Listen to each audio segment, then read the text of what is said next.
Bonjour à tous. Aujourd'hui, on se retrouve pour une présentation de la filière maïeutique. Pour accéder à une école de sage-femme, deux possibilités s'offrent à toi. Le PASS pour parcours accès santé spécifique ou bien la LAS pour licence accès santé. Le PASS est une L1 santé avec des matières spécifiques à la santé et une option de littérature, de droit ou de sciences. Cette année ne peut pas être redoublée. En cas d'échec, tu pourras retenter ta chance une deuxième et dernière fois en allant en LAS. Le nombre de places est donné par le numerus apertus qui varie selon chaque faculté, et la sélection se fait par des épreuves écrites, les partiels et des épreuves orales. Cette voie donne accès à environ 60% des places des filières MMO-PK.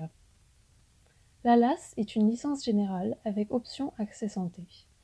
L'accès aux filières MMO-PK peut se faire en L1, L2 ou L3 de cette licence, avec 2 tentatives maximum, à condition de valider ton année. Environ 40% des places des filières MMO-PK seront disponibles pour les LAS. N'hésite pas à te renseigner auprès de la faculté pour avoir plus d'informations. Les études de sage-femme s'étalent sur 5 ans en comptant la première année de PASS ou de LAS et sont réparties en 2 cycles. Le premier cycle dure 3 ans et permet d'obtenir un grade licence. Il est orienté sur la physiologie car c'est le cœur de notre métier. La grossesse n'étant pas une maladie, il faut comprendre comment fonctionne le corps humain pour s'occuper de patientes ne présentant pas de pathologie, mais aussi savoir les dépister lorsqu'il y en a. Le deuxième cycle dure 2 ans et est orienté sur la pathologie. Il permet d'obtenir un grade master et surtout le diplôme d'état de sage-femme qui permet d'exercer en tant que tel.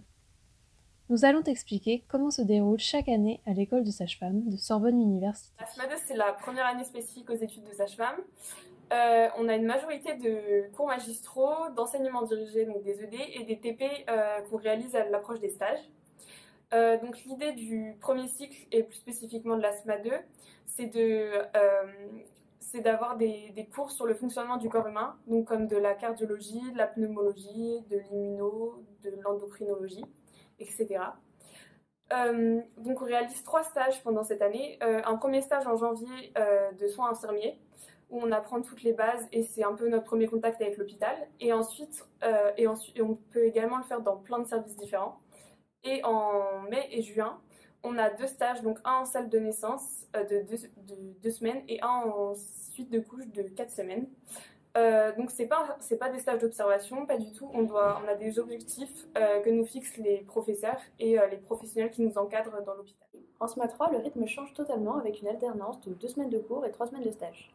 Les cours ils sont toujours orientés sur la physiologie du corps humain, mais ils deviennent plus spécifiques sur le métier de sage-femme.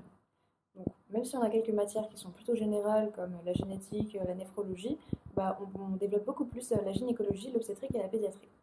Les cours ils deviennent beaucoup plus pragmatiques en expliquant par exemple les conduites à tenir dans telle ou telle situation clinique. Il y a de plus en plus de TP et qui nous permettent d'arriver plus sereinement en stage.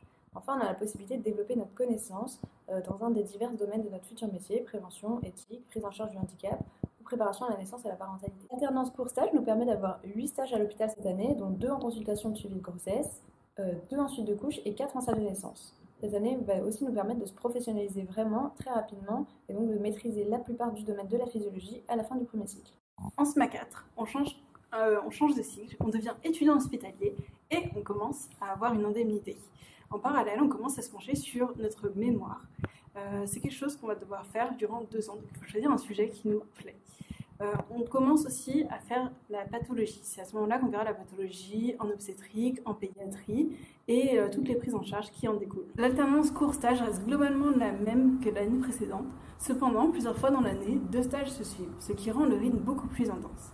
Comme pour les cours, on commence à s'orienter vers la pathologie en découvrant de nouveaux terrains de stage, comme la néonatologie, la grossesse à haut risque ou les urgences gynécologiques. Ce sont des stages un peu différents qui nous permettent de voir une autre part de notre métier. En 5e année, ça se complique. C'est une année qui est très dense parce que d'un côté, on a le stage long, c'est 3 mois où on fait tous les services d'un hôpital. Donc on va faire les suites de couches, la salle de naissance, les grossesses à haut risque, grossesses pathologiques et les consultations. Ça, c'est un stage qui est pas mal pour voir un petit peu où est-ce qu'on voudrait travailler. On n'est pas obligé de travailler au même endroit après, mais c'est vrai que c'est un bon pas dans le milieu. On nous laisse beaucoup de responsabilités, on se sent un peu des vrais sages-femmes.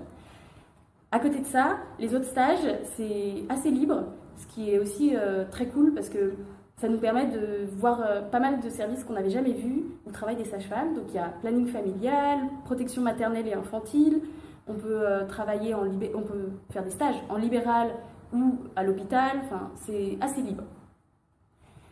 Du côté des cours, on en a assez peu dans l'année. C'est 1 mois et demi à peu près de cours qui sont axés sur des pathologies, des choses assez précises.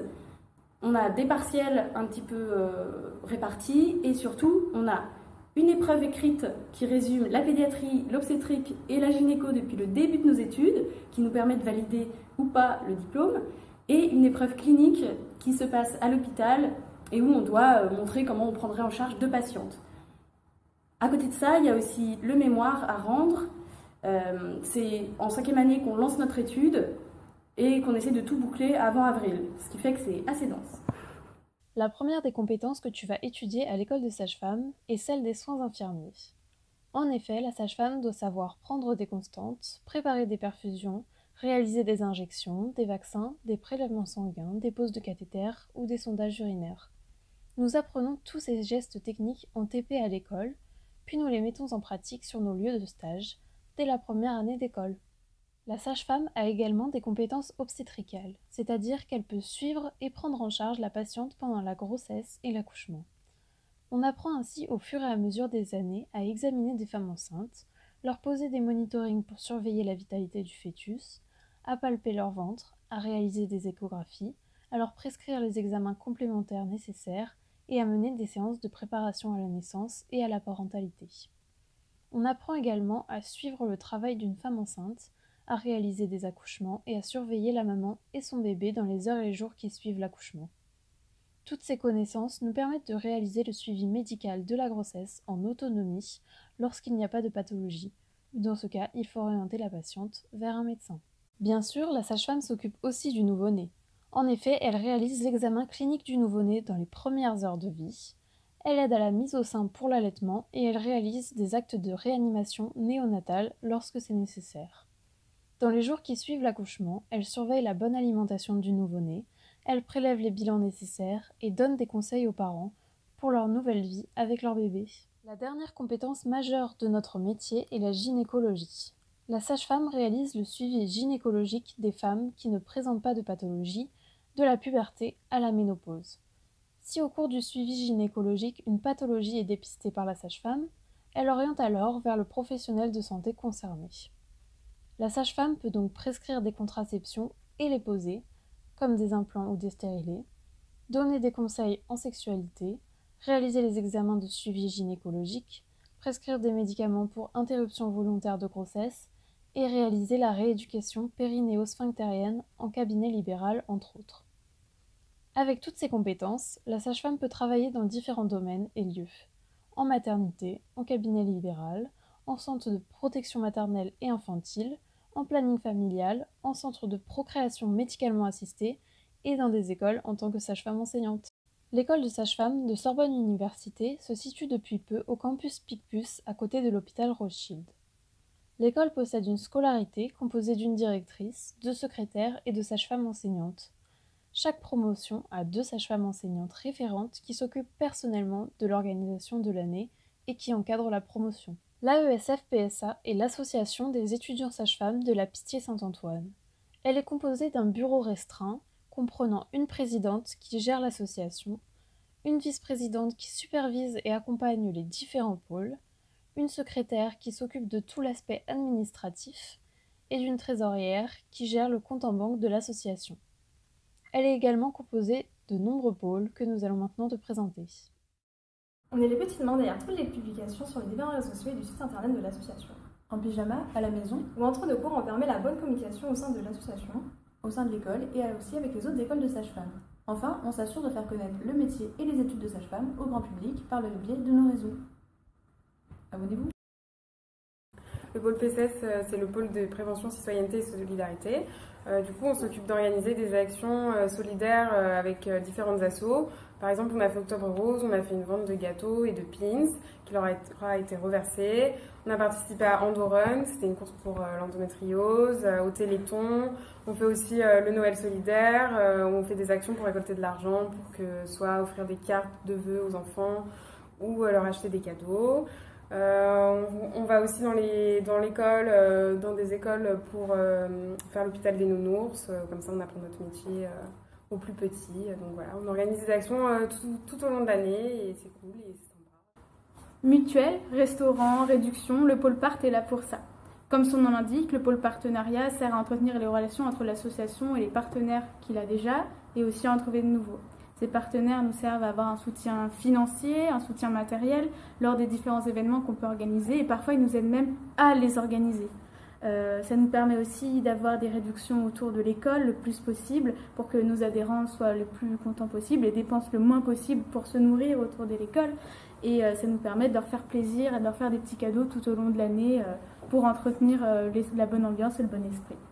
Le pôle event ou orga pour les intimes, c'est celui sans lequel la bonne ambiance à l'école ne serait pas celle qu'elle est. Quand la Covid ne sera plus parmi nous, il sera temps d'enfiler ta belle salopette et de rentabiliser les cours de danse. Nous organisons les différentes soirées, les week-ends d'intégration, le gala qui s'organise aussi avec les 3 autres écoles, ainsi que le fameux repas de Noël. Bref, l'orga hors confinement, bien sûr, c'est le petit rayon de soleil qui te prépare ta soirée juste après les partiels. C'est celui qui te fait rêver, sans oublier celle qui te fournit un ravissant pins à accrocher sur ta salopette. Si tu te rends dans un salon de l'orientation ou que tu es à l'affût de bons conseils sur la maïeutique, le pôle vie étudiante est toujours là pour te répondre chaleureusement. On est chargé de représenter l'école dans les différents salons, dans les forums et de répondre aux questions des lycéens, des PASS ou des LAS sur les études de sage-femme. Mais on ne s'occupe pas que de ça. C'est aussi à nous que revient la tâche d'organiser les journées portes ouvertes de l'école qui ont lieu fin mai ou début juin et ainsi de faire découvrir les locaux et l'organisation des cours aux personnes qui sont intéressées à travers des petites présentations et des ateliers pratiques. C'est aussi nous qui sommes chargés de la création et de la commande des pubs de promo et de l'école. Hello, moi c'est Lucas, un des adminanes de l'AESF-PSA. Donc adminanes, qu'est-ce que c'est? Ce sont des personnes qui représentent l'école au sein du national, donc à la NESF, et aussi à la FAGE, donc c'est l'asso des étudiants global de France. Et notre rôle, en gros, c'est d'aller à des conseils d'administration et de partager les idéaux de l'école au national. Et à partir de là, on fait des comptes rendus de ces conseils d'administration, et aussi on organise des grèves et on organise toutes les choses politiques. La politique te fait peur, moi aussi, mais c'est pas grave. Nous, c'est le pôle culture, sport et loisirs. On propose diverses activités côté culture, donc ça peut très bien être des sorties au cinéma, au théâtre ou bien des sorties entre nous. Côté sport, on propose plutôt des balades en vélo ou bien des petites rencontres sportives. Mais avec la crise sanitaire, on a pu organiser quelques événements au début d'année, mais là on ne peut plus et on ne va pas pouvoir. Du coup, vous pouvez aller voir sur la page Instagram de l'asso, on poste des listes de lecture, des listes de films, des événements et comme ça vous occupe un petit peu et c'est sympa. Tu en as marre des stages, des cours, de la vie parisienne et besoin d'une petite pause bien méritée? Le pôle ski a la solution. Tous les ans, notre équipe concocte une super semaine à la montagne au moment des vacances de Pâques. Nous dépendons d'imagination pour vous organiser ce voyage. Trouver des financements grâce à des tombolas, des afterworks, des goodies, un lieu et surtout des activités pour que cette semaine soit la plus belle de nos vies. Au programme de cette semaine, du ski, bien entendu, du snowboard, course de luge, restaurant savoyard, soirée à thème et plein d'autres surprises. Skieurs débutants ou confirmés, chacun y trouvera son bonheur et les sages-femmes de PSA se feront un plaisir de dévaler les pistes avec vous. Nous, c'est le pôle humain, aussi appelé Solida ESF-PSA. Tu veux voyager, aller à la rencontre des autres, vivre de belles et riches expériences humaines? Dans ce pôle, on mène à la fois des petits et grands projets. Voyages humanitaires à travers le monde, actions locales à plus petite échelle comme les maraudes, on met tout en œuvre pour réaliser les projets qui nous tiennent à cœur. Et à l'humain, on touche un peu à tout. Trouver des partenaires pour récolter des fonds, faire parler de nos projets, toucher le plus grand nombre, essayer de lutter contre la pauvreté et les inégalités. Bref, on tient à essayer de rendre meilleur le monde de demain. Merci à tous d'avoir regardé cette vidéo. On espère qu'elle vous aura permis de mieux comprendre le fonctionnement de notre merveilleuse filière. N'hésitez pas à aller voir nos réseaux et à nous contacter si jamais vous avez encore des questions.